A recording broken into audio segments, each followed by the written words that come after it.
ẹ̀mí Ísírẹ́lì ló àgbà yìí fún àánú tó pọ̀ bí yan lórí ayé wa, fọwọ́ agbára ńlá tó yí wa ṣe, fọwọ́ àánú tá a rí gbà, fọwọ́ ìfẹ́ tó ga lọ́pọ̀lọpọ̀. Jésù gba ọpẹ́, ẹ̀mí Ísírẹ́lì ló àgbà yìí, gbogbo ẹ̀ṣẹ̀ gbogbo Olúwa dáríjì, Olúwa járe ọ láṣálẹ́ yìí, Olúwa fagbára rẹ̀ hàn, abẹ́kú bá gbogbo ọkàn pàdé, Olúwa ṣe bẹ́ẹ̀. Ẹ̀mọ́ bẹ́ẹ̀ kó dábìrà kó bú jáde, Olúwa ṣe bẹ́ẹ̀. Lónìí Olúwa jẹ́wọ́ agbára rẹ̀, Olúwa ṣe ìyanu ńlá. A ó yìn ọ́, a ó sì gbé ọ ga láì lórúkọ Jésù Kristi, Olúwa tó olùgbàlà wa. A lè sì gbé Jésù yìí gẹ̀ẹ́sẹ̀. Ẹ̀ka yìí Jésù yìí fún oore ọ̀fẹ́ ńlá o. Ẹ̀ka gbé Ọlọ́run ga fún àánú látàrí gbàṣẹ. Ẹ̀ka dúpẹ́ lọ́wọ́ Ọlọ́run yìí, dúpẹ́ lọ́wọ́ Jésù yìí fún àánú tó pọ̀ bí yan ni. Ẹ wo gbé Ọlọ́run yìí ga láti inú ọkàn rẹ ni. Dúpẹ́ lọ́wọ́ Jésù yìí. Bàbá o mà ṣé o. Ẹ kò gbé Jésù yìí ga lórí ọmọ rẹ ni. Jésù o ṣé o. Olùgbàlà o mà ṣé lórí ilé gbogbo.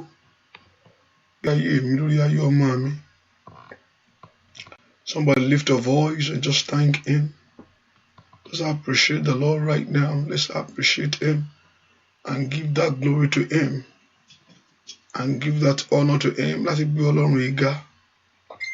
To talk about the goodness of God, the mercy of God, the kindness of God, the faithfulness of God, the righteousness of God in our life. Let's give that thanks to him. Let's worship him from the bottom of your heart. Let's just give that thanks to the Lord for what he has done for us. Let's appreciate him. Let's thank him. Jesus, we thank you. Jesus, we worship you. I will galolo. Wọ́n tó bẹ́ẹ̀ tó ju bẹ́ẹ̀ lọ lórí ayé wa gbogbo. Olórí ayé o mà ṣé o. Olórí ayé o mà ṣé o. Jésù ṣé o. Yìí Ọlọ́run gbà ló mà ṣé o. Dúpẹ́ lọ́wọ́ Jésù sẹ́. I want us to thank him. Just appreciate the Lord. Just bless the Lord. Jésù ṣé o. Jésù ṣé o. Olúwa ló mà ṣé o.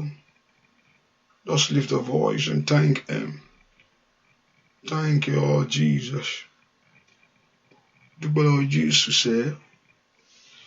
Thank him for the goodness of God, for your life, for your children, for your family. Thank him for the love of him in your life right now. Just give that praise to him. Just give that honor to him. Appreciate the Lion of Judah. Appreciate him. Just thank him for the love of God for you. Thank him for the grace of God for your life. Pẹ́ fún orí ọ̀fẹ́ Ọlọ́run yìí. Ẹ ká gbé Jésù ga láàárọ̀ yìí. Jésù ṣé o. Dúpẹ́ lọ́wọ́ Ọlọ́run. Ọlọ́run gbé Jésù ga o. Ẹ ká dúpẹ́ fún orí ọ̀fẹ́. Ẹ ká yìn bàbá yìí lógo. Jésù o mà ṣé. Jésù o mà ṣé. Jésù mo yìn ọ́. Jésù mo gbé ọ ga. Jésù mo yìn ọ́. Jésù mo gbé ọ ga. Olúwa ló mà ṣé o. Olúwa ló mà ṣé o. Olúwa ló mà ṣé o. Ọba ńlá o ṣé o. Ẹ̀mọ́ Ísírẹ́lì o ṣé. Atónígbà o mà ṣé. Gbọ́dọ̀ Jésù yìí. Abániṣe òde ọ̀run o ṣé o. Ọlọ́run mi o mà ṣé o. O tún pọ̀ nípa t'agbára o ṣé. O tún ní agbára lọ́wọ́. Ọlọ́run, just thank him, lift a voice and bless him.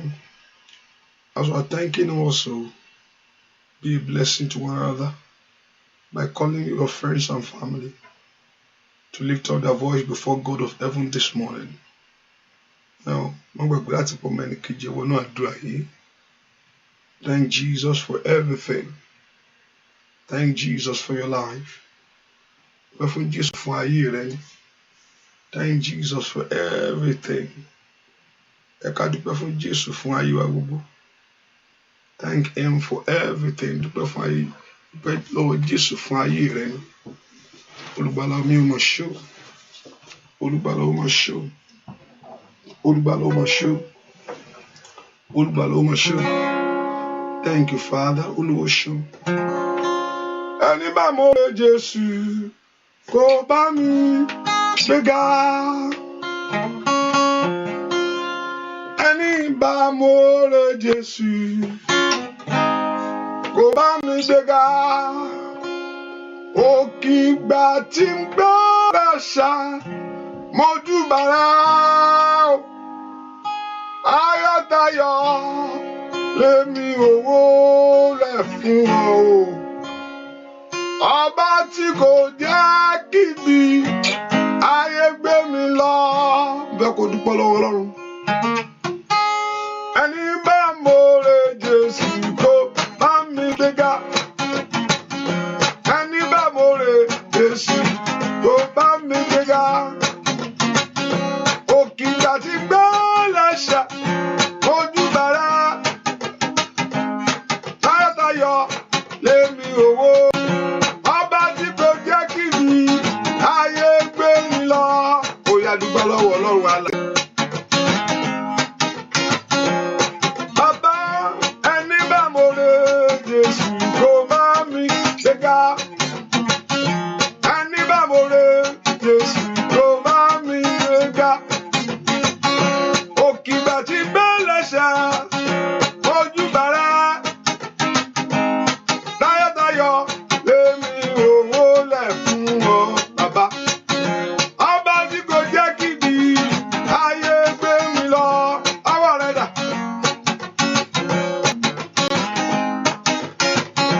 Ó yá dúpẹ́ lọ́wọ́ àwọn alààyè sẹ́.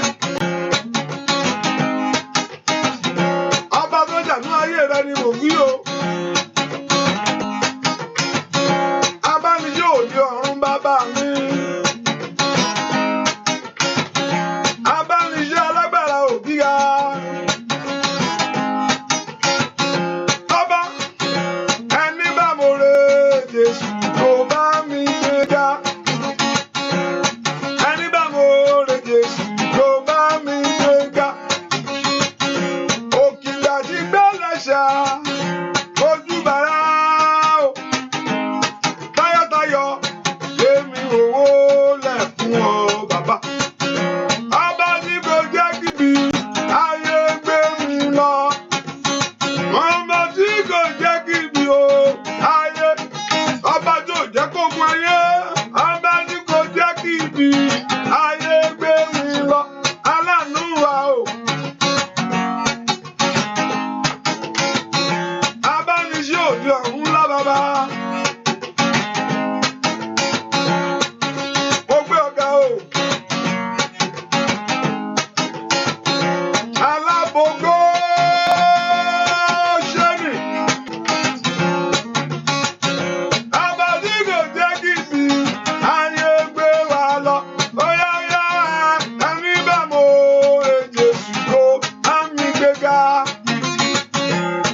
Shaddai, ọpẹ́ mi máa rè o, bàbá tó mú wá ó lórí ogun.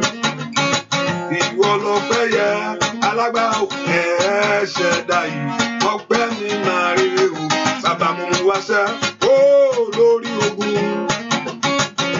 Ìwọ lọpẹ́ yẹ Shaddai, ọpẹ́ mi máa rè o, ó yá ọpẹ́ mi máa rè o, bàbá ọpẹ́ mi máa rè o, ó yá mo mú wá lórí ọmọ, ó yá ọpẹ́ mi máa rè o, lórí ẹbí mi ni kábíyèsí, ọpẹ́ mi máa rè o, bàbá alágbára o, ọba ńlá o, bàbá ọpẹ́ mi máa rè o, ó lórí ogun o, lórí ogun. Ìwọ lọpẹ́ yẹ Shaddai, ọpẹ́ mi máa rè o, bàbá ó lórí ogun o, alágbára. Ìwọ lọpẹ́ yẹ kábíyèsí Shaddai, ọpẹ́ mi máa rè Shaddai, Shaddai, ọpẹ́ mi máa rè o, ìbẹ̀rẹ̀ àtòkùn bàbá mi Shaddai, ọpẹ́ mi máa rè alágbára òkìyà o, Shaddai, ọpẹ́ mi máa andaya bàbá sadoya Shaddai, ọpẹ́ mi máa rè o, bàbá.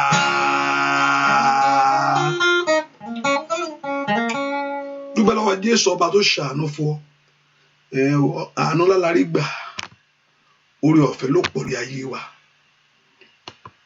Somebody thank the Lord. Dúpẹ́ lọ́wọ́ Ọlọ́run yìí. Dúpẹ́ ẹ ká mọ orí Jésù fún orí rẹ̀ ṣẹ́. Jésù ṣé o, kábíyèsí ṣé o,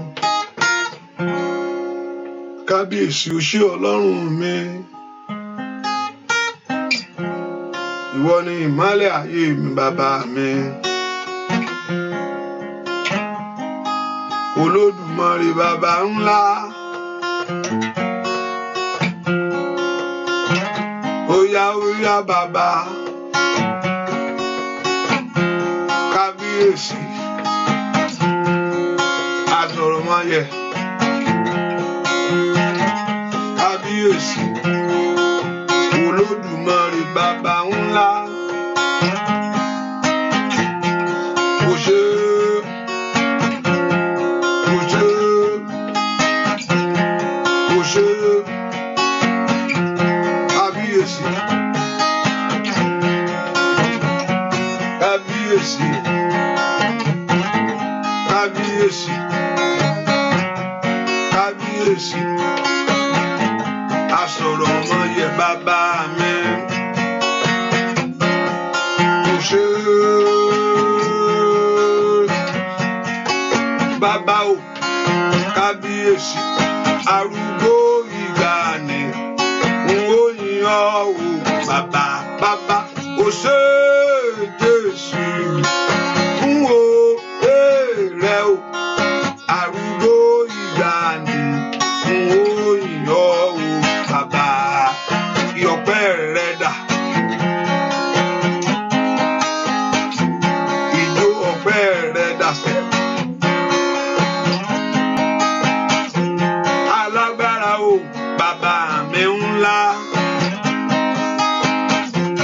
Ó kò ṣe Jésù. N ó rẹ o, bàbá arúgbó ìgbàanì. N ó yìn ọ́ o, bàbá. Dúpẹ́ lọ́wọ́ Ọlọ́run. Ó ṣe Jésù gbà mí. N ó rẹ ìrẹ̀ arúgbó ìgbàanì. N ó yìn ọ́ o, bàbá. Ai, Makari Pauli Saida. Ó ṣe Jésù. N ó rẹ o, alágbára arúgbó ìgbàanì. N ó yìn ọ́ o, bàbá. N ó yìn ọ́ o, bàbá. N Oh, yeah, oh, Baba. Arúgbó yìí gbani. Oh, yeah, oh, yeah, oh, yeah, oh, yeah, yeah, oh. Arúgbó yìí gbani. Baba. Oh, yeah, Baba, oh, Baba. Arúgbó yìí gbani. Baba. Oh, asọ̀rọ̀ máa yẹ bàbá mi o. Arúgbó yìí gbani. Oh, yíyọ lórí ọmọ lórí ẹbí. Arúgbó yìí gbani. Oh, yíyọ kábíyèsí lálá bàbá mi. Arúgbó yìí gbani. Oh, yíyọ óyá óyá óyá óyá óyá. Arúgbó yìí gbani. Kábíyèsí. Oh, yíyọ lórí iṣẹ́ mi. Arúgbó yìí gbani. Bàbá. Oh, yíyọ óyá dúpẹ́ sẹ́. Arúgbó yìí gbani. Kábíyèsí. Oh, yíyọ óyá ẹ̀fọ́pẹ́ fún. Arúgbó yìí gbani. Kábíyèsí. Oh, yíyọ óyá òbí. Oh, arúgbó yìí gbani sẹ́. Oh, yíyọ bàbá óyá. Arúgbó yìí gbani. Asọ̀rọ̀ máa yẹ. Oh, yíyọ óyá máa gbé ọ̀gá. Óyá arúgbó yìí gbani. Kábíyèsí. Oh, yíyọ asọ̀rọ̀ máa yẹ bàbá mi àgbà. Arúgbó yìí gbani sẹ́. Alágbára. Arúgbó yìí gbani. Oh, yíyọ bàbá. Dúpẹ́ lọ́wọ́ Ọlọ́run yìí, gbé Ọlọ́run ga tó bá tó pọ̀ nípàkàgbà. Ọba tí ó fi àánú wo ọ̀rọ̀ rẹ̀ wò lónìí. Lift your voice and appreciate this God that is too much. This wonderful God, glorious God that is powerful. The Lord that's always with you, that is fighting your battle. The Lord that is full of grace and mercy. Lift your voice and appreciate Him right now. Give that thanks to God. So, Father, we lift our voice to you, God.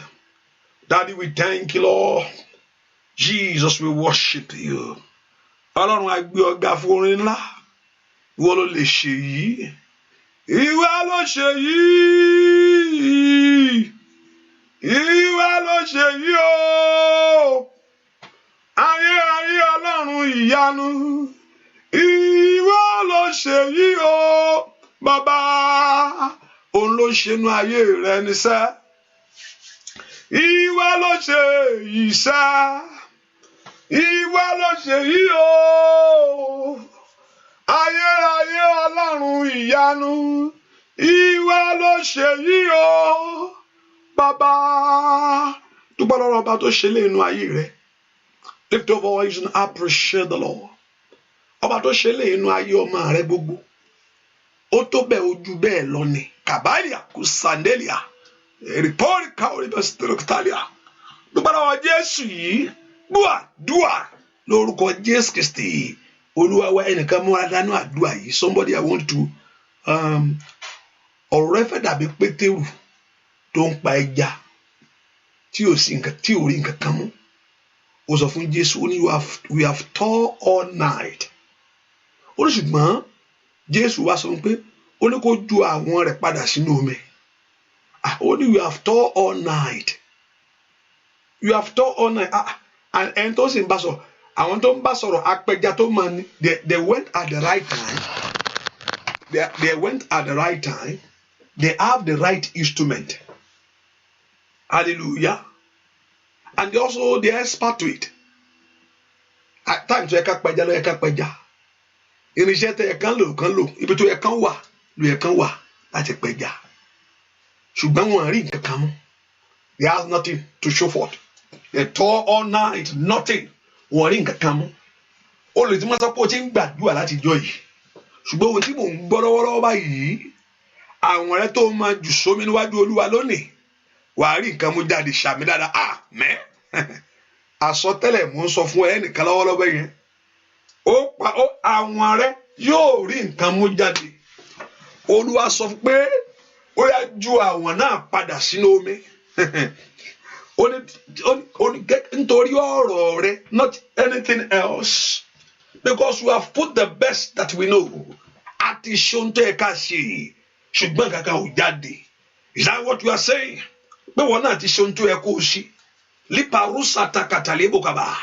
Ṣùgbọ́n ò rí nǹkan kan mú. Gbọ́ tí mo sọ fún ẹ lónìí, Olúwa sọ pé wàá ju àwọn náà padà sínú omi. Wàá sì rí nǹkan mú bẹ̀. Àdàyàgàdà wọ́n ṣètìlẹ̀ bọ̀ wá. Ní orúkọ Jésù, ìyanu rẹ kó farahàn. Àmín. Mo ń bẹ̀ nìkan wí ni o. O ti ń ṣe láti jọ yẹn. You have been doing all this while. Ṣùgbọ́n àkókò láti ṣe olóore ti tó. Olúwa yóò ṣe ọ lóore ńlá. Olúwa yóò ṣe ọ lóore ńlá. Olúwa yóò ṣe ọ ní oore ńlá. Wà àwọn rẹ yóò rí nǹkan mú jáde. Ali kapiru saida. Àwọn rẹ yóò rí nǹkan mú jáde. Ní kabelo soto piru sete. Àwọn rẹ yóò rí nǹkan mú jáde. Ọwọ́ agbára Ọlọ́run yóò mú nǹkan jáde fún ọ. Ọwọ́ agbára Ọlọ́run yóò wá retí ẹ rí fún ọ. Ó yẹ gbà àmín. Gbà bẹ́ẹ̀ àmín. Kó rí bẹ́ẹ̀ àmín. Kó ṣe bẹ́ẹ̀ àmín. Láì lórúkọ Jésù Kristi Olúwa wa àmín. Ẹ pórúkọ ìkan ni mo sọ fẹ́ nìkan nìyẹn o. Ọlọ́run o ti ń dààmú láti jọ yẹn. Ṣùgbọ́n àwọn rẹ fẹ́ Olúwa fẹ́ jẹ́ kó mú nǹkan jáde o. Ó ní kó ju àwọn ẹ̀ṣẹ̀ omi padà. Ó sì mú nǹkan jáde. Nínú àdúrà èní wàá rí tiẹ̀ mú. Ẹ pórúkọ Jésù bí tẹ wà. Olúwa gbogbo ẹ̀ṣẹ̀ mi gbogbo. Èyí tí ò ní jẹ́ kí n rí ọ. Kàbílò sàtẹ́lẹ̀ à. Mi wá gbóhùn èèyàn ohun ẹ mo fẹ́ gbọ́. Mi wá wò èèyàn ìwọ ni mo fẹ́ rí. It's you that I want to see. Ẹ pórúkọ Jésù bí tẹ wà. Ẹni tó pọ̀ ní pàtàgbà. Ó yẹ máa bọ̀ ní ayé mi máa bọ̀ wá. Kàbírù sátàlíkàtẹ́. Pórúkọ Jésù. Nú agbára ńlá ni kò dìde.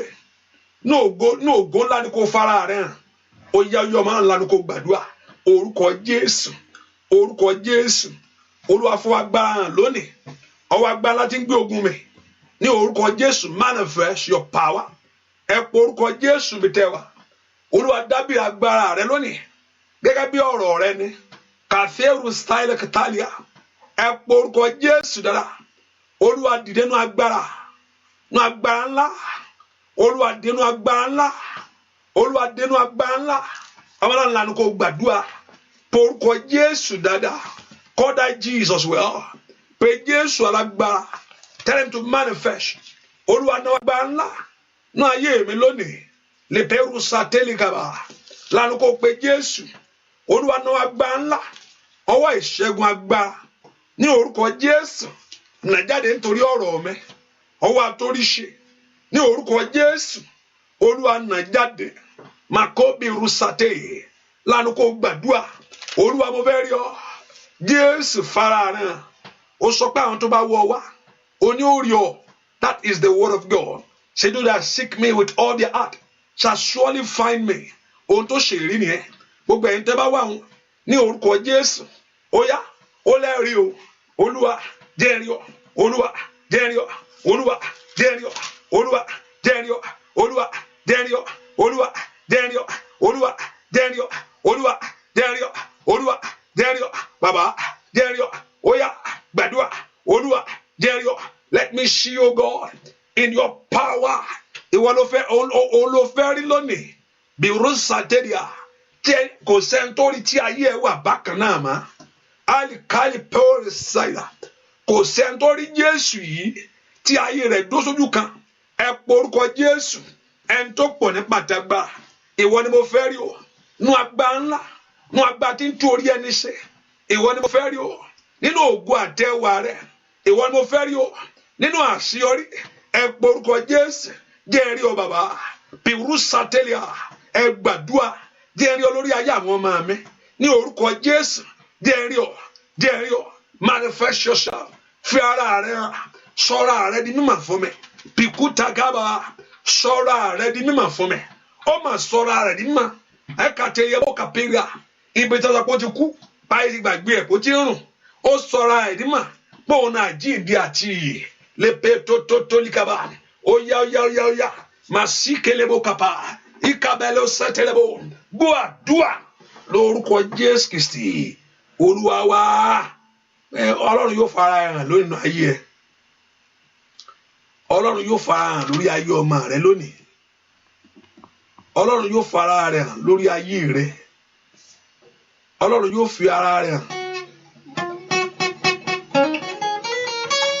Ọlọ́run yóò fara rẹ̀ hàn ó dúró tì mí ó bẹ lẹ́yìn mi ó dúró tì mí ó bẹ lẹ́yìn mi ajídé àjíyè ó ń bẹ lẹ́yìn mi ó yá ó dúró tì mí sọ bẹ́ẹ̀ ó ń bẹ lẹ́yìn mi lórí ọmọ ó dúró tì mí ó ń bẹ lẹ́yìn mi ajídé àjíyè ó ń bẹ lẹ́yìn mi alágbára kìnìún ẹ̀yà Júdà Ọlọ́run yóò fogun ayé rẹ yá pẹ̀rẹ̀pẹ̀rẹ̀ láti ayé rẹ yóò ṣubú Ọlọ́run yóò múnú rẹ dùn lọ́wọ́lọ́wọ́ bàbá ó ń dúró tì wá ó ń bẹ lẹ́yìn wá ó ń dúró tì wá ó ń bẹ lẹ́yìn wá ajídé àti ó ń bẹ lẹ́yìn mi ó yá ó dúró tì mí ó ń bẹ lẹ́yìn mi bàbá ó dúró tì mí ó ń bẹ lẹ́yìn mi bàbá ajídé àti ó ń bẹ lẹ́yìn mi ajídé àti sá ó ń bẹ lẹ́yìn sọ bẹ́ẹ̀ ajídé àti ó ń bẹ lẹ́yìn mi lórí ọmọ ó ń bẹ lẹ́yìn mi ó ń bẹ lẹ́yìn mi ó yá ó ń bẹ lẹ́yìn mi ojú òní tí ọ̀ ó ń bẹ lẹ́yìn abániṣe ni ó ń bẹ lẹ́yìn mi bàbá ó ń bẹ lẹ́yìn kábíyà húsàtà ó ń bẹ lẹ́yìn mi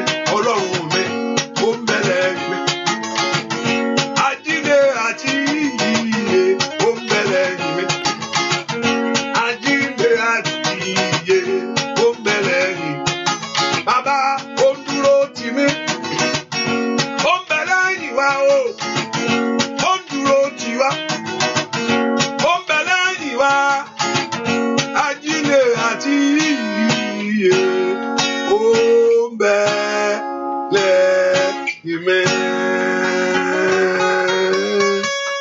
Sọ pé Jésù dìde nínú agbára ńlá gbogbo ẹ̀tọ́ mi tí ayé gbẹ́sẹ̀ lé all my right all my thing privilege ohun tó yẹ kó jẹ́ ti ọmọ mi tí ayé dì mọ́wọ́ ohun tó yẹ ká ti ṣẹlẹ̀ nínú ayé mi tí ayé ò jẹ́ kó ṣẹlẹ̀ àjíǹde àti ìdìde nínú agbára rẹ kó gbẹ̀tọ́ mi fún mi mo orúkọ Jésù bí tó wà all what that belongs to me all what that is mine ohun tó yẹ kó ti ṣe tán tí ayé ò fẹ́ kó rí mú ẹ pọ orúkọ Jésù lónìí ẹni máa Ísírẹ́lì gbẹ̀tọ́ mi fún mi liparusa tótó likelebokaba mi gbọ́dọ̀ jìyà lórí ẹ̀tọ́ mi mọ́ liperuso tótó dekelebokoperia ayé ò gbọ́dọ̀ pa mi lójú lórí ẹ̀tọ́ mi mọ́ mẹsẹ́ni abakusha teyaba mi gbọ́dọ̀ jìyà láyé Ọlọ́run mi bàbá mi o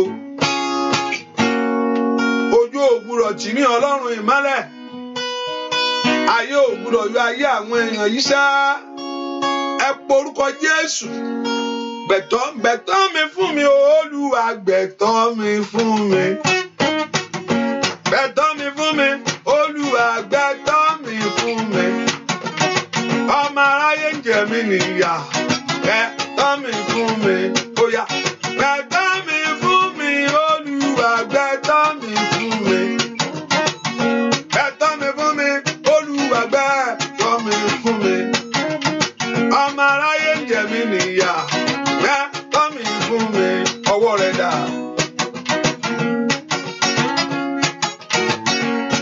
kọ́mọ rẹ kó ṣàṣeyọrí láyé. Ó nà kọ́mọ yẹn kó gradúétì. Ó nà kínú rẹ dùn lórí ohun gbogbo. Ó nà kí ayọ̀ rẹ kó pọ̀ ní gbogbo ọ̀nà sẹ́. Olódùmarè kó ṣàánú ayé rẹ. Bàbá gbẹ̀tọ́ mi fún mi, Olúwa gbẹ̀tọ́ mi fún mi. Gbẹ̀tọ́ mi fún mi, Olúwa gbẹ̀tọ́ mi fún mi. Bàbá ọmọ aráyé jẹ mí níyà, gbẹ̀tọ́ mi fún mi. Oya oya gbẹ̀tọ́ mi fún mi, Olúwa gbẹ̀tọ́ mi fún mi. Bàbá gbẹ̀tọ́ mi fún mi, Olúwa gbẹ̀tọ́ mi fún mi. Oya oya ọmọ aráyé jẹ mí níyà, gbẹ̀tọ́ mi fún mi. Oya oya ibi tó ti ré dá yóò fẹ́ kó kú bẹ́ẹ̀. Ọ̀run kó gbé ayé rẹ dìde ni mò ń wí o. Ohun rẹ̀ kó ṣẹlẹ̀ nínú ayé rẹ tọmọtọmọ. Ohun tó wá wá níwájú Olúwa o, ó mú lé ọ lọ́wọ́. Ohun tó ń béèrè lórí iṣẹ́ rẹ ni. Gbàdúrà o. Ohun tó ọkàn rẹ fẹ́ fọ́lọ́run kó mú lé ọ lọ́wọ́ o. Níbo mo tún fẹ́ lọ Ọlọ́run mi? Ta ló fẹ́ bá mi ṣe bàbá mi o? Ọlọ́run kó forí sáyé rẹ ni mo wí. Ayé rẹ kó gbà dídára o bàbá. Màkáyà. Gbẹ̀tọ́ mi fún mi, Olúwa gbẹ̀tọ́ mi fún mi. Gbogbo ẹni tó fẹ́ jà ọ́ lólè, Ọlọ́run kó dojú tì. Gbogbo ẹni tó fẹ́ jíre gbé ló mọ́ ọ lọ́wọ́, Ọlọ́run kó fi ṣe yẹ̀yẹ́ o. Ogun ayé rẹ kó wọlé pátápátá. Bàbá Jésù gbẹ̀tọ́ mi fún mi, Olúwa gbẹ̀tọ́ mi fún mi.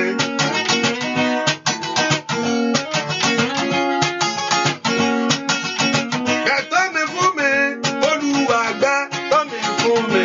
Bàbá ọmọ aráyé jẹ mí níyà, gbẹ̀tọ́ mi fún mi. Oya oya gbẹ̀tọ́ mi fún mi. Olúwa oya sọ bẹ́ẹ̀. Gbẹ̀tọ́ alágbára nígbà, gbẹ̀tọ́ mi fún mi. Olúwa gbẹ̀tọ́ mi fún mi. Bàbá gbẹ̀tọ́ mi fún mi. Oya oya gbẹ̀tọ́ mi fún mi. Ọwọ́ èèyàn gbẹ̀tọ́ mi. Inú iṣẹ́ mi gbẹ̀tọ́ mi fún mi. Àṣeyọrí ni gbẹ̀tọ́ mi fún mi. Oya oya gbẹ̀tọ́ mi fún mi. Bàbá oya oya gbẹ̀tọ́ mi fún mi. Inú ọdún yìí Olódùmarè gbẹ̀tọ́ mi fún mi. Ẹ̀tọ́ mi ni kí n ṣe rere. Oya oya ẹ̀tọ́ mi fún mi. Oya oya gbẹ̀tọ́ mi fún mi. Ẹ̀tọ́ mi ni kí n láṣeyọrí. Manda yàrá òkú pèrò sí gbẹ̀tọ́ mi fún mi. Olúwa gbẹ̀tọ́ mi fún mi. Ọ̀pọ̀lọpọ̀ ọgọ́ òtí ẹ̀mẹ̀tọ́ rẹ̀, some people don't know their right. Ìyẹn ni kò jẹ́ kán gbàdúrà. Ìgbà tó tí èèyàn bá wò pé òun lè ju ibi tó wà lọ, and you were able to press more, because sometimes we don't really know your own right in self. Ọ̀pọ̀lọpọ̀ gan kò mẹ̀tọ́ rẹ̀. Ẹ̀tọ́ ẹni pé kò ṣe rere. Ẹ̀tọ́ ẹni pé kò rọ́mọ bí láyé. Ẹ̀tọ́ ẹni kójú má tì ọ́. It's your right to favour. It's your right to be blessed in life. Ẹ pe orúkọ Jésù mi tẹ́ wá. Olúwa gbẹ̀tọ́ mi fún mi ní ọdún yìí. Give what belongs to me. Ẹ̀tọ́ mi tó bọ́ sí fún mi láyé. Ẹ pe orúkọ Jésù mi tẹ́ wá. Ìwọ ẹ̀tọ́ mi wọlé wá. Olúwa gbà. Olúwa gbà. Ẹ̀tọ́ mi lórílẹ̀-èdè. Àmọ́ Olúwa yàǹda rẹ̀ fún mi. Pe orúkọ Jésù dáadáa. Ẹ̀tọ́ rẹ tó bọ́ wá. Ẹ̀tọ́ rẹ táyé jókòó lé. Ní orúkọ Jésù. Ẹ̀tọ́ mi tó gbà lọ. Ìka bàbá bó sátẹrẹ bá. Pe orúkọ Jésù dáadáa. Olúwa gbẹ̀tọ́ mi fún mi. Ẹ̀tọ́ mi jáde wá. Ẹ̀tọ́ mi jáde wá. Ẹ̀tọ́ mi jáde wá. Ẹ̀tọ́ mi jáde wá. Ika baba wo kapaya. The Lord should give you your own position. Your own portion in life. Ẹ porúkọ Jésù. Olúwa gbà fún mi. Ire ayé mi ni. Olúwa gbà fún mi. Ire ayé àwọn ọmọ mi ni. Olúwa gbà. Kebiakusate. Koberusete biagada. Ani gbàdúà. Ẹ̀tọ́ mi tó bọ́. Ẹ̀tọ́ mi tó sọnù. Ẹ̀tọ́ mi tí ayé jí gbé. Ó yá Ọlọ́run gbọ́ Ọlọ́run lanu kó gbàdúà. Gbẹ̀tọ́ ọmọ mi fún mi. Mo fẹ́ ṣe àṣeyọrí. I want to move forward. I want my papers in this land. Ní orúkọ Jésù. Mo fẹ́ pass board exam yẹn o. Labali akasaida. Berusete likaba. Mo fẹ́ kí ọkàn mi balẹ̀. Mo fẹ́ kó fún dúdú kojú mi. Àmọ́ lanu kó gbàdúà. Ẹ̀tọ́ mi dà. Ẹ̀tọ́ mi dà. Mo lé mi lọ bàbá. Olúwa gbà. Lanu kó gbàdúà. Alágbára lọ́lọ́run yìí. Agbá ń bẹ lọ́wọ́ rẹ̀ lọ́wọ́. Ẹ pé Jésù. Olúwa gbẹ̀tọ́ mi fún mi. Gbọ́dọ̀gbà tó ń fẹ̀tọ́ mi dùn mí. Gbọ́dọ̀gbà tó ń fẹ̀tọ́ mi jẹ mí níyà. Ní orúkọ Jésù. Gbogbo àti ń pa mi lójú. Gbogbo àti ń fari ayé mi sẹ́yìn. Ó yá pé orúkọ Jésù dada. Ẹ gbàdúà gbúà lọ Jésù Kristi. Olúwa wa àmín. Wọ́n tó ti pọ̀ mọ́ ní kí jẹ́ wọnú àdúrà yìí. Ó yá pé tẹ nọ́mbà 22 ni. Kò lè pápápá tó bá ti mú mi tó bá ti cross kí ní báyìí. Ṣíà tó bá fà wálẹ̀ báyìí 22 yóò pè. Hallelujah. Ẹ̀ẹ́dá àlóríṣà house of blessing ẹ̀ ṣàmì. Ṣé ó ṣiṣẹ́? Please ẹ̀ ṣàmì. And sometimes what is going on is good. Please let me know. Like this Saturday. Later like, can you break? Break. Me and my bone break because me near peace. Can you near peace, my mom? If it's breaking up, tell me so I know quickly. But that do a paritan. Can you break again? But hallelujah. Me Simbe, I don't hear it again. Me King Bo, I don't have a feedback. So that's why you need to give me feedback. You have my feedback. I can see those on YouTube and Facebook, but sometimes I don't really look at that. Hallelujah. So you have to give me the feedback. Not after Oriofe just can you break Galini? No. Porúkọ Jésù. Gbogbo alágbára tó jókòó lé ẹ̀tọ́ ayé àwọn ọmọ mi gbogbo. Olúwa gbé wọn dìde ńbẹ̀. Ẹni tó ní kò sí ọ̀nà fáyé mi. Olúwa mú kúrò lójú ọ̀nà. Ẹni tó ní tí ò fẹ́ kí n rí bí gbà. Anyone in your life that don't want you to have a way. Olúwa mú kúrò lójú ọ̀nà. Tálágbára náà tí ń dènà rí ayé mi. Tálágbára náà tó dó sí ojú ọ̀nà mi sẹ́. Tálágbára náà tí ò fẹ́ kí àánú wọlé wá. Ẹ porúkọ Jésù. Olúwa mú kúrò lójú ọ̀nà. A fi àjẹ́ ẹni tí ń fi àjẹ́ ayé mi. Apanilójú tí ń pọ́n mi lójú. Àdàmú ẹni tí ń dààmú mi. Ẹ porúkọ Jésù. Olúwa mú kúrò lójú ọ̀nà. Ọlọ́run lánàá kó gbàdúrà. Kàbí àlàkà pèrò sàté. Kìbì ó ṣàtó bìgàbà. The one that is tormenting your life. The one that is tormenting your children. The one that is saying no way for your life. Ní orúkọ Jésù. Ó yá gbàdúrà. Tàtàyàbà. Ogun tí ò fẹ́ kí n rí olùrànlọ́wọ́. That battle that I want to see helpers.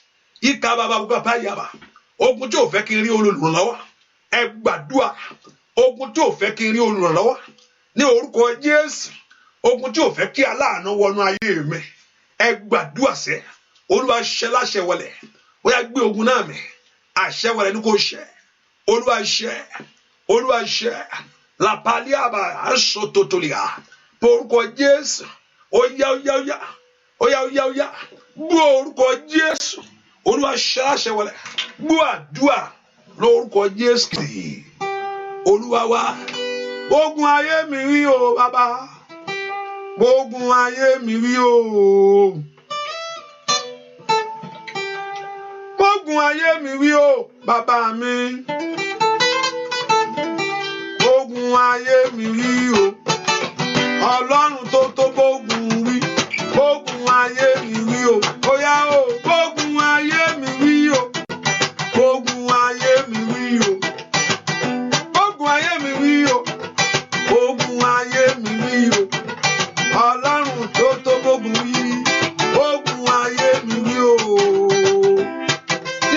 ṣẹlẹ̀ sí ayé ẹni o. Ó ṣẹlẹ̀ lẹ́ẹ̀kínní.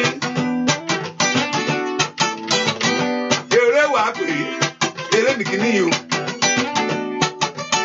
Ó máa ń ṣẹlẹ̀ sí gbogbo èèyàn sí. Wọ́n ní wọ́n fún gbogbo èèyàn ní òkè bẹ́ẹ̀ ló ṣe rí. Ó ṣẹlẹ̀ lẹ́ẹ̀kejì. Ẹlẹ́ẹ̀kẹta ó tún fara rẹ̀ hàn. Ọwọ́ ọ̀tá, ọwọ́ ẹni bí ni. Ó kọjá mistake. Ó kọjá mistake. Ọwọ́ ọ̀tá ni sẹ́. Ogun ọjọ́ pípẹ́, ọdún kìíní, ọdún kejì, ọdún kẹta, ọdún kẹrin, ọdún karùn-ún. Kò wá bá ayé ẹni ṣeré. Ó wá bá ayé ẹni jẹ́ ni. Olódùmarè lomi jẹ́ àwọn èèyàn inú. Kò ní sunkún mọ́ lórí ọmọ o. Gbàmí. Kò ní sunkún mọ́ lórí iṣẹ́ rẹ o. Bàbá ogun ayé mi wí o. Bàbá o ogun ayé mi wí o. Ogun ayé mi wí o. Bàbá mi o ogun ayé mi wí o. Ọlọ́run tó tó bógun wí. Ogun ayé mi wí o. Ó yá o. Ogun ayé mi wí o. Ó bá ìjì. Ogun ayé mi wí o. Ogun ayé mi wí o. Bàbá mi o. Ogun ayé mi wí o. Ó yá o. Ọlọ́run tó tó bógun wí. Ogun ayé mi wí o. Ogun tó mú ayé ẹni tó dójú gan o. Àì káàdì ṣàìdá. Ogun tó gbẹ̀tọ́ ẹni máa ní ayé ẹni lọ́wọ́. Gbogbo agbára tí ò fẹ́ kí ayé ẹni dìde. Kí náà máa gàfà. Gbogbo agbára tí ń ba ṣẹ́gẹ́ tí ń daṣẹ́ rú. Ogun tó fẹ́ tà ayé ẹni aláìgbọ́n ṣiṣẹ́ o. Ó yá bàbá mi bá wí. Olódùmarè bá wí. Bá wí. Olódùmarè bá wí o. Bá wí. Olódùmarè bá wí o. Jésù bá wí. Olódùmarè bá wí o. Ogun àìsàn bá wí. Olódùmarè bá wí o. Àìníṣẹ́ bá wí. Olódùmarè bá wí o. Jésù bá wí. Olódùmarè bá wí o. Nínú ayé àwọn bá wí. Ó yá lórúkọ Jésù. Àìlìkà pure cider. Ó yá bá wí. Olódùmarè bá wí o. Bá wí. Olódùmarè. Ó yá bá mi bá wí.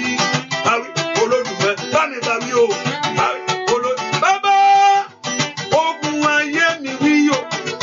Ogun ayé mi wí o. Ogun ayé mi wí o. Ogun ayé mi wí o. Alárùn tó tó bógun wí.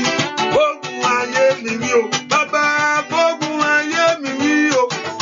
Ogun ayé mi wí o. Àníṣẹ́ ni ogun ayé mi wí o. Àrọ́mọbí ogun ayé mi wí o.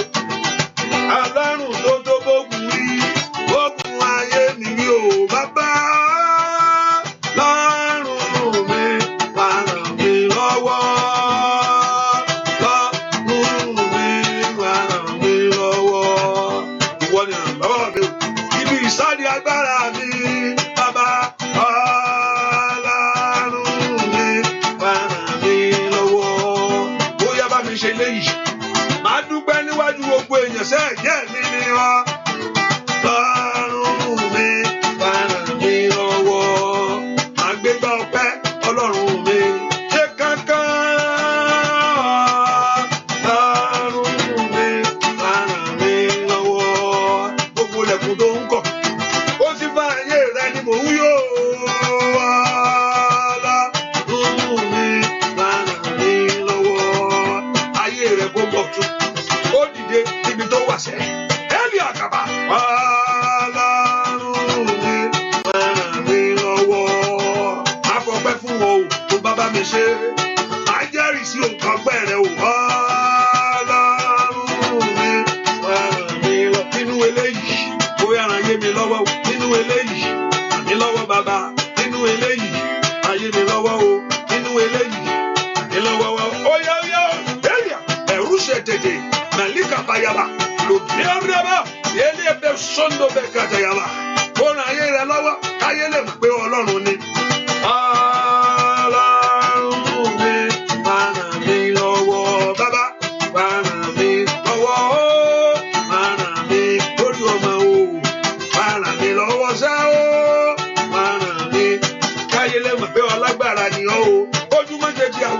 yàn yìí ṣá bàbá ìlíàbà ìlíàkàsáìdàbà òyà òyà lọ kúrú mi máa ràn mí lọ́wọ́ ọ̀rọ̀ mi máa ràn mí lọ́wọ́. Ẹ porúkọ Jésù ìrànlọ́wọ́ dìde fún ayé mi. Rise up, O God.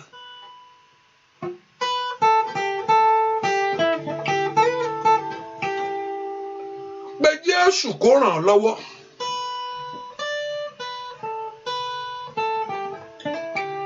Kó ràn ayé ẹ lọ́wọ́ sẹ́.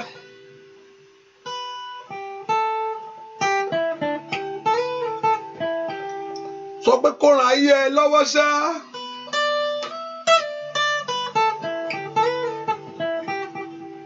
Sọ kó ràn ayé ẹ lọ́wọ́ sẹ́. Olúwa ràn mí lọ́wọ́. Arise to help me. Ràn ayé mi lọ́wọ́ ní ọdún yìí. Ẹjọ́ bọ́ sí fún mi. Father, help me, O God. Mo sunkún tọ̀ wá kìbákà pẹ́rù ṣáìdà. Mo sunkún wá bá ọ wá láàárọ̀ yìí Olódùmarè. Atónígbà ni ó gbà mí. Atónígbà ni ó gbà mí.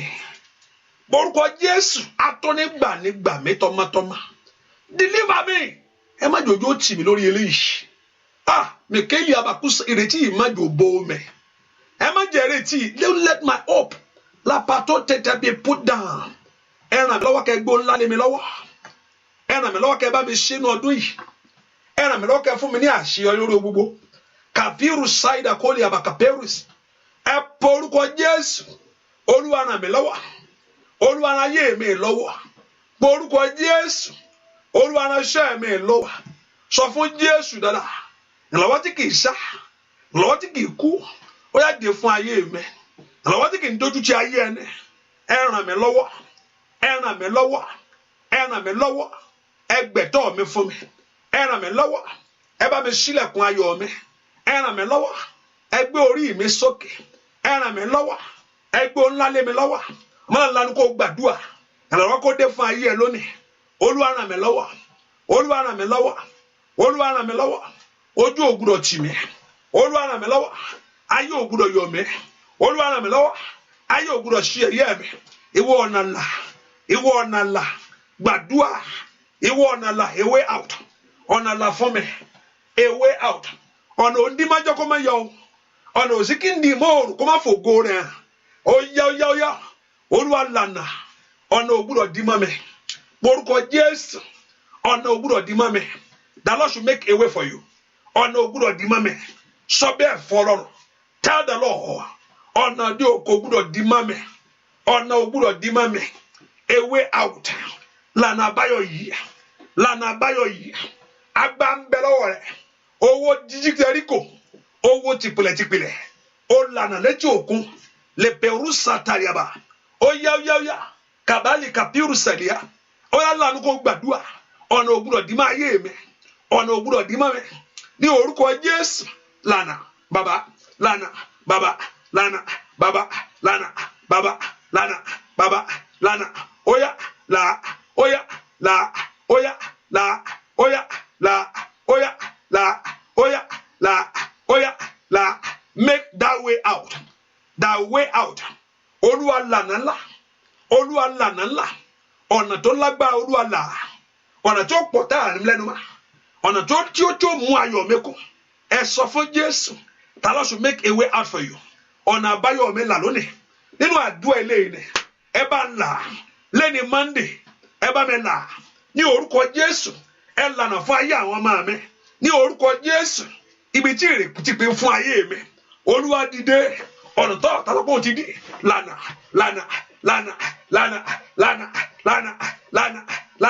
Bàbá lànà. Nú ayé àwọn èèyàn yìí. Ẹ lanu kẹ́ gbàdúrà. Ẹ pe Jésù. Ìwọ ọ̀nà lálà. Ìwọ ọ̀nà àṣeyọrí là. Ìwọ ọ̀nà ògo là. Kàbírù ṣáìdà. Kùbándélé bòkóńbèrú ṣètè. Ẹ porúkọ Jésù dára. Olúwa ṣílẹ̀kùn náà. Ilẹ̀kùn láyìí. Kèbílì bèrú ṣètè. Kàbàkú ṣàtì kàbéyà. Ó yá gbàdúrà. Ìwọ ọ̀nà là. Ìyanu bẹ̀rẹ̀. Ìyanu máa bẹ̀rẹ̀. Bẹ̀rẹ̀ lọ. Bẹ̀rẹ̀.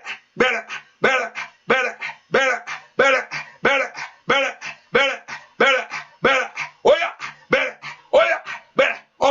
gbogbo ọkàn lọ́wọ́.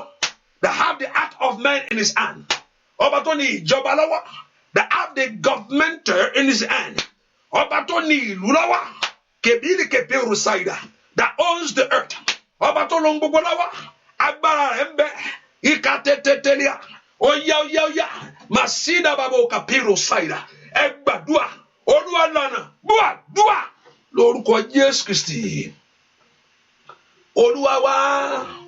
Olúwa gbọ̀nàrà o. Gbọ̀nàrà fáyé mi kí n lè ṣe rere.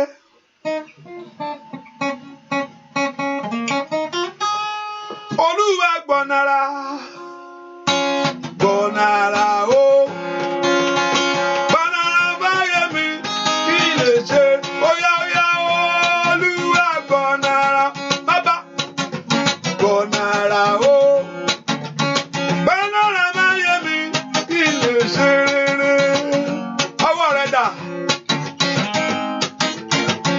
Nínú ọdún yìí,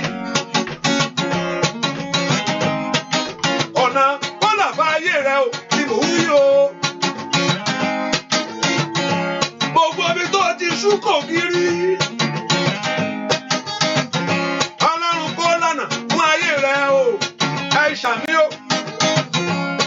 Ìbẹ̀dá ìtọ́kọ́ ti dákọ́ lọ́rùn kó bẹ̀rẹ̀ lórí ayé rẹ ni mò ń wí o. Ojú ò gbúdọ̀ tì ọ́. Ayé kó gbọ́ ìyanu rẹ ni. Amániṣẹ́ kó máa ṣe o bàbá mi o. Óyá bàbá Olúwa gbọ̀nàrà o. Gbọ̀nàrà bá yẹ mi kí n lè ṣe. Óyá Olúwa gbọ̀nàrà o. Gbọ̀nàrà o. Gbọ̀nàrà bá yẹ mi kí n lè ṣe rere. Kórọ́mọ bí orí tí ẹ gbẹ́jọ́. Mo ní gógó rẹ kó balẹ̀ lórí ọmọ o. Abániṣe kó bá ọ ṣe nú àdúrà ilé yìí. Ojúmọ́ ti mọ́, ojúmọ́ rẹ kó má bá ọ láyé o. Àìlì màkàlíà, ọwọ́ agbára Ọlọ́run kó ká ayé rẹ ni o. O gbúdọ̀ lọ́lọ́fọ̀ níwájú Ọlọ́run o. Ó ní ìyanjú, ó létò. Ó ní ìyanjú, ó létò lórí ọmọ. Ó ní ìyanjú, ó létò lórí ọkọ o. Ó ní ìyanjú, ó létò ayé rẹ ni. Ó ní ìyanjú, ó létò. Àìlì màkàlíà, Ọlọ́run ló wá bá. Ó dá ọ lóhùn, ó ṣe ìyanu. Bàbá Olúwa gbọ̀nàrà o. Gbọ̀nàrà o. Gbọ̀nàrà fáyé mi kí n lè ṣe rere ṣá. Olúwa gbọ̀nàrà o. Gbọ̀nàrà o. Gbọ̀nàrà fáyé mi kí n lè ṣe rere ṣá. Olúwa gbọ̀nàrà. Bàbá gbọ̀nàrà o. Bàbá Olúwa gbọ̀nàrà. Gbọ̀nàrà o. Mami o. Gbọ̀nàrà fáyé mi kí n lè ṣe rere. Óyá kí n lè ṣe rere. Óyá kí n lè lórí ọmọ o. Kí n lè ṣe lórí ọkọ. Kí orílẹ̀-èdè yẹn kí n lè ṣe rere. Bàbá o. Kí n lè ṣe ogun ayé kó padà. Kí n lè ṣe rere. Bàbá mi o. Kí n lè ṣe rere. Óyá lórí iṣẹ́ mi o. Kí n lè ṣe. Óyá kí n lè. Àìlè mà kúrò bá. Ìnídìí nẹ́ẹ̀nì mà kú ṣe tèlè bọ́. Yẹ̀ndẹ́ni àbá kú ṣe tètèlè bọ̀. Màkàbí kú ṣe tìlẹ̀ bọ̀. Ẹ̀ńlẹ̀ àlẹ́ à. Wàyílì kìpìwù. Ìyílì bèkè ṣáìdà. Àndà màkúndà yà. Óyá kí n lè ṣe. Babátúndé. Kí n lè ṣe. Babátúndé. Kí n lè ṣe rere. Kí n lè ṣe nínú ọdún yìí. Pásítọ̀ èyí kó tó parí. Kí n lè ṣe ọwọ́ agbára náà. Kí n lè ọwọ́ agbára náà. Kí n lè ṣe lórí ọmọ mi ní. Kí n lè ṣe lórí aya mi ní. Kí n lè ṣe rere. Bàbá mi o. Kí n lè ṣe rere. Olúwa gbọ̀nàrà. Gbọ̀nàrà o.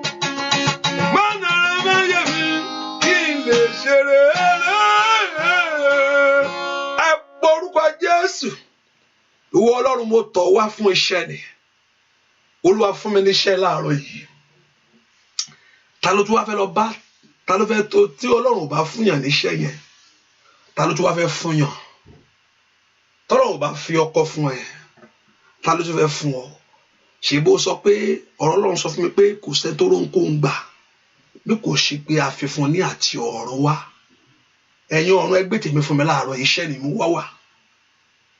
Ẹ̀yin ọ̀run ẹ fún mi tèmi láàárọ̀ yìí, ọmọ I am here this morning for a job. Ó sọ fún mi pé tí Tolúwa ò bá kọ́ ilé náà, ó ní àwọn tí ń kọ́ wọ́n kọ́ lásán ni. Mi ì fẹ́ fi asán gbé ayé mọ́. I don't want to live my life in vain anymore. Ìdí mo fi kanlẹ̀kùn rẹ lónìí nìyí. That's why I knock this very door. Ìdí tí mo fi kanlẹ̀kùn àṣeyọrí rèé. Ìdí tí mo fi tọ̀ wá tí mo fi béèrè pé ọ̀rọ̀ owó ìgbélu yẹn kó bọ́ sí ni sẹ́. Ali abaku sata. Olùbẹ̀wẹ̀ kò mú gbèsè kúrò lórí ayé mi. Ayé mi ò gbọdọ̀ jẹ gbèsè mọ́. Ẹ pọ orúkọ Jésù. Olúwa gbọ̀nà àrà ńlá. Ayé mi nàró. Dìde fún rere. Kíkà bẹ́ẹ̀lì kà súnde yá. Olúwa ṣe bẹ́ẹ̀. Ṣe bẹ́ẹ̀. Bàbá ṣe bẹ́ẹ̀. Ṣe bẹ́ẹ̀. Ṣe bẹ́ẹ̀ Ọlọ́run mi o. Ṣé bí o ti ń ṣe Ọlọ́run mi ṣẹ́? Jẹ́ kí ènìyàn mọ̀ pé Ọlọ́run ni ọ́. Ṣé bí o ti ń ṣe bàbá? Oníṣe bí o ti ń ṣe Ọlọ́run ṣe bí o ti ń ṣe. Oníṣe bí o ti ń ṣe ẹlẹ́dàá mi ṣẹ́. Káyé lè mọ̀ pé wọ́n ni Ọlọ́run bàbá. Ṣé bí o ti ń ṣe nínú ayé mi? Ai màkàlì kàpáórì ṣáìdà. Mo ní kí Ọlọ́run kó ṣe bí o ti ń ṣe. Ó ṣe bí o ti ń ṣe bàbá, ṣe bí o ti ń ṣe bàmí. Ṣé kó ṣe bẹ́ẹ̀? Holy Kapiru Saida, Tatali Kaperu Sototia. Thank you, Holy Spirit. In Jesus' name, we pray. And the Bible told us in Mark chapter 7, verse 32. And they bring unto him one of was deaf, and he had impedance in his speech, and his speech and beseech him to put his hand upon him. And he took him aside from the multitude and put his finger into his ear. Look at it. Jesus put the finger, he removed that very person from the multitude and put him aside because he want the atmosphere is not look when you and he split and touched his tongue. What to talk about it all to look. But you will always see no popular by nyama. Very pastor here. She look better than the to touch labor in Gandhi. Ogiriyo. Hallelujah. And he looked into heaven. Jesus to spit and touched his tongue and look unto heaven and saying unto him, Ephrata, that is, be open. Ephrata. Ephrata means she, because she be open. And straight away his ear were open. It's a shile. And the strings of his tongue was loose. And he speak plain. Ó fọhùn. Ọ̀pọ̀lọpọ̀ ní ayé ti gbá ohùn rẹ̀ mú. Ọ̀pọ̀lọpọ̀ ní ayé ti gbá ìṣe rẹ̀ mú tí ò lè sọ̀rọ̀ mọ́. Tí ayé ò fẹ́ kó fọhùn. Ẹlòmíì ò ń sọ̀rọ̀. Kò pé òun ò sọ̀rọ̀ bó o lẹ́nu ọ̀rọ̀. Ọ̀rọ̀ yàtọ̀ sọ̀rọ̀. Àgbàgbà òfo ló ń dún. You can talk, but your talk don't have a weight. O lè máa sọ̀rọ̀ pé pastor mo ń sọ̀rọ̀ náà. Yes, mo pé ẹ̀ ń sọ̀rọ̀. Ṣùgbọ́n ọ̀rọ̀ ò ní weight. Kò ní weight láàrin ẹbí. Bí kí ni brother fẹ́ ṣe? Kí láǹtì fẹ́ ṣe? Ṣé ó mọ̀ ń pa anything ni? Ẹ jẹ́ kó kí ló fẹ́ kí ló mọ̀ kọ́kọ́ náà? Ẹ jẹ́ kó dá sí kí ló fẹ́ dá sí fún náà? owó ò ló ní kò ló máa dáwọ́ bí please ẹ má ẹ fẹ́ pè fún ẹ jẹ́ ká bá sọ no kò sí nǹkan tó fẹ́ sọ kò lọ́rọ̀ ọ̀rọ̀ marriage ìwọ kẹ̀ṣẹ́ o marry rí nà o marry nà báwo ló ṣe fẹ́ mọ bá marry please lọ́jọ́ kòjọ́ má dá sọ̀rọ̀ wa o lẹ́nu ọ̀rọ̀ ṣókò ti marry rí ni o mọ bí o tọkọ tìyàwó ṣe ń ṣe ni mi mọ̀ ẹ tí bá anybody gbé aunty or brother ẹ lọ́jọ́ kò ọmọ ńkọ́ ṣọmọ ṣe ẹ rí ni ṣó o gbọ́mọ rí mo ń ṣe ń wojú olúwa ni lọ dákẹ́ wàrà mo bọ́ ọmọ ṣe ń ṣèyàn òbí kan rí ni ẹjọ́ tó rẹ má jọ ọmọ mi lẹ́nu o bí anna tí tán kó ẹkún bùrú iṣẹ́ ńkọ́ ṣé o ṣe kan rí mi ṣe rí o níṣẹ́ àwọn ẹgbẹ́ àwọn tó níṣẹ́ nìyẹn tó bá ń sọ àwọn oníṣẹ́ àwọn aláìka sọ̀rọ̀ wò ìwé ìgbélú ńkọ́ máa pọlọ́pàá sí ẹ máa lé ẹ dànù ẹjọ́ ẹ ṣàánú mi ẹ máa lọ jẹ́jẹ́ o tó ojú kúrò ń bí ṣé wọ́n ẹ má jẹ́ ń lọ kò ṣe lọ ni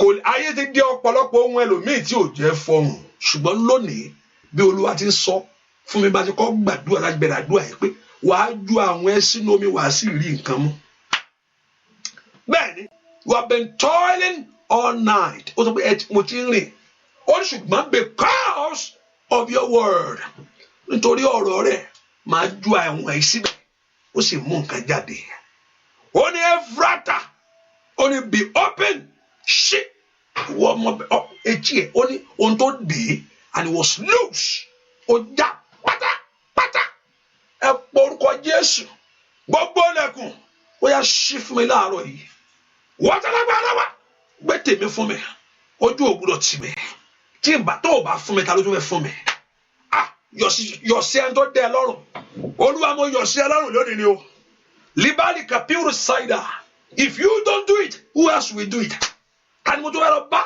nígbà tí ó pé alágbára ó sọ fún Jésù pé gbogbo agbá ń bẹ lọ́wọ́ rẹ̀ ẹ̀yà lè àkìtàkù làbàkùtè kàbílì kìfẹ́ òrìṣàtàlì wáìdì káyà ó yẹ mú èso àdúrà jáde lórí ayé mi ẹ̀yẹ kọ́ ọwọ́ ọmọ mi bọ̀ ọ̀rẹ́ láyé ẹ̀ pọ̀ orúkọ Jésù olúwa dá mi lóhùn níbi ọ̀nà ìlà àwọn àlànà kò gbàdúrà dáwọn lọ́wọ́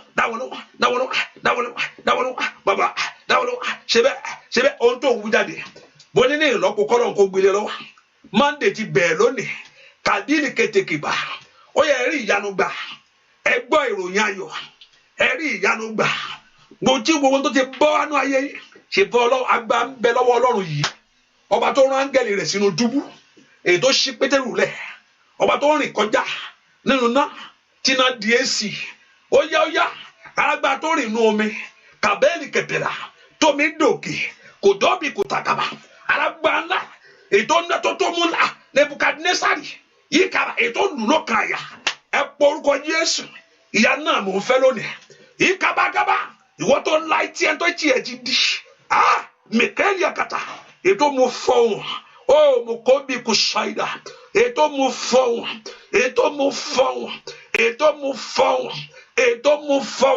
ó yẹ jẹ́ ń fọhùn jáde mo fẹ́ fọhùn jáde èmi náà fẹ́ lọ́rọ̀ mo fẹ́ lọ́rọ̀ sọ mo fẹ́ rí tèmi wí mo fẹ́ rí tèmi ṣe mo fẹ́ rí tèmi gbà ẹ yà mí lẹ́nu lánàá kó gbàdúrà ẹ yà mí lẹ́nu ẹ dá mi lóhùn ẹ ṣe fún mi bàbá ilẹ̀kùn rẹ̀ mi sílẹ̀ ó yẹ yóò sílẹ̀ ilẹ̀kùn ògo mi sílẹ̀ ẹ fà mí dìde ẹ fàyè gbà mí kàbílì kejìyàwó ẹ múnú mi dùn ẹ jẹ́ kí ìgbàgbọ́ mi múnádóko ó yá ẹ jẹ́ kí ẹ má jẹ́ ìrètí mi bọ́ omi don't let my hope be lost you can satisfy me with your goodness favour me this hour cleanse away my tears ẹnu omijé mi nù gbọ́ àdúrà lórúkọ Jésù Kristi Olúwa wa Bíbélì pé àwọn tó ń fi omijé fúrúgbìn wọ́n fi ayọ̀ ká gbogbo tó bá wọnú àdúrà ní àárọ̀ yìí kábíyèkú sàdáyà èyí tó ń sunkún lórí èyí tó ti dìjáyà mọ́ ọ láyà that makes you to be afraid èyí tó dàbí pé ìrètí ti pin pé báwo ni màá ṣe ṣe torí pé Ọlọ́run ló tọ̀ wá ó ní èmi ó gbójú mi sórí òkè wọn ni ó ní bo ni ìrànlọ́wọ́ ti dìde o ó ní ìrànlọ́wọ́ tọwọ́ Olúwa wá ọba tó dóhùn ayé àìlè kàpíórì ṣáìdà O gbójú rẹ sókè sí ojú Olúwa lónìí. Le peruseteria. You have looked unto the hill. You have called upon the Lord. He told us in His word, call upon me, and I will answer. And I will show you the great and mighty things that you know it not. Wọ́n fún wa lágbá. Etí ẹ̀ kò máa yín. Gbogbo ẹni tí ń bẹnu àdúrà yìí. Ó yẹ dìde. Amen. Mi kárí power cider. Olúwa lẹ tọ̀ wá. Olúwa lẹ ké pè. Ó dẹkẹ rí ìyanu. Ẹ̀ńtẹ́ fọ̀rọ̀ yín lọ. Ẹ̀ tó lágbá ni. Ọ̀pọ̀lọpọ̀ wa, can you have a chance to just see a big gate today? Inú àti máa dùn pé níwájú big gate yìí tó bá fojú àánú wò mí tó bá dáńsì owó sí ẹ lápò wàá mọ̀ pé nǹkan dé. If you ever have a privilege to see the big gate, you know that even though a president, you want to see Trump today, and you feel free to talk to Trump. You know that he owns the nations. Ohun tó bá sọ nípa pé hello Secretary of State, hello mo fẹ́ kó fún bọ̀ yẹn ṣe kò lè yàtà yes sir ni ó sọ bẹ́ẹ̀ ni. Mo fẹ́ kẹ́ wá department kẹ́kẹ́ bá mi ju ọmọ yẹn síbẹ̀. Àwọn tí mo pé tó bá ní privilege yẹn lọ́jọ́ kan ó ti mọ̀ pé bàbá Mr. President mélòó ẹni tó lágbára lọ́run. Ọba ńlá lọ́lọ́run mi. Ọba ńlá lọ́lọ́run mi o. Ó lágbára láti sọ̀rọ̀ mi dayọ̀ o. Ọba tó lágbára ju president lọ. He said, I will favor you so that the king of Babylon will favor you. Ọba tó lágbára ju president lọ. Wọ́n àkàkàwé Ọlọ́run. Ẹni tí ò lè fi wé alágbá ńlá sí àwọn èèyàn yóò sọ. Olúwo ju àwọn sómi. Olúwa sì rí. Ọ̀rọ̀ tí mo sọ fún wọn pé ó ní ó sọ fún mi nìyẹn. Báwo ló ṣe fẹ́ mọ̀ pé èwo ló sọ̀rọ̀? Ní ìgbà tí kíní ẹ bá wá sí ìmúṣẹ ni. Torí pé a sọ̀rọ̀ máyè ni ọ́. Gbogbo ẹjọ́ wọnú àdúrà yìí. Ó yẹ rí ti yín mú. Àmín. Ó yá rí tiẹ̀ gbà. Àmín. Ó lórúkọ Jésù rí tiẹ̀ mú. Àmín. Ẹ pínlẹ̀ kò wọ́n. Àmín. Ó yá gbárí ẹ. Àmín. Ohun tó bá wá lórúkọ Jésù rí gbà. Àmín. Ó yá fi ẹ̀rín jáde. Àmín. Fi ayọ̀ padà wá. Àmín. Mọ̀kárí power cider. Mo pàṣẹ lónìí ní orúkọ Jésù. Kàbíyèrè kẹ́tẹ̀lé kó pèrò sàlẹ̀ yìí. Ó yá fi ayọ̀ lọ. Àmín. Ní orúkọ Jésù fi ìbùkún ńlá padà wá. Àmín. Tó bá ń bọ̀ kó lẹ́rìí wá. Àmín. Ní orúkọ Jésù mo ní tó bá ń bọ̀ kó ní ẹ̀rí. Àmín. Kó lÓlúwa ti ṣe. Àmín. Kó lÓlúwa ti yanjú ẹ̀. Àmín. Olúwa ti parí ẹ̀. Àmín. Olúwa ti dá ẹ lóhùn. Àmín. Alágbára ti ṣubú. Àmín. Ayé tiẹ̀ ti nàró fún oríire. Àmín. Bẹ́ẹ̀ yóò sì rí fún ọ láì lórúkọ Jésù Kristi Olúwa wa. Àmín. Àmín. Àmín lórúkọ Jésù. Hallelujah. Praise the Lord. Just put in mind that the prayer continued today at the same time, 6 in the morning, by God's grace. And also I apologize, because sometimes I want to start 12:30 or 12, Pastor, you take the time. My what time? So but I apologize. We start by 1. So by God's grace in the morning in English section, and also God give me the grace, we know that Monday is not part of it all. All what I'm doing coming on Monday evening. I will open the line tomorrow, this morning, so you can give your testimony, or if you want to give your into so time. So it's late now, so you are going to work, or you want to go and sleep. The Lord of God will bless you in the name of Jesus. Amen. Amen. Amen. Jesus. Thank you for being here. Thank you. Thank you. God bless you. And those that are shared, I appreciate you. Lórúkọ Jésù kọ́lọ́nkó fún yín ní oríire o. Wọ́n tó ń pọ̀ ọmọ ní kejì ẹ̀sùn àdúrà yìí. Bàbá mi àtẹ̀ ṣíà. Lórúkọ Jésù kẹrí ìyanu. Lórúkọ Jésù kẹrù ògo. Kẹ lẹ́rìí ńlá. And in any way that you have been supporting the work of God, ojú ò ní tì yín. Ọlọ́run kó gbé yín lọ́wọ́ sókè. Ọlọ́run kó fà yín lọ. Ọlọ́run kó ṣe àánú ayé yín. Ní lọ́lẹ̀. Ọlọ́run sọ kẹ́ni ó ní give and it shall be given back to you.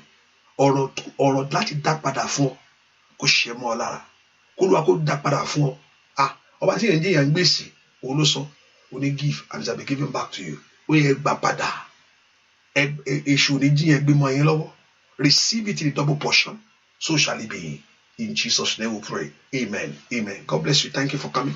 Bye-bye. Thank you. See you in the morning by 6 a.m. God bless you. Bye-bye.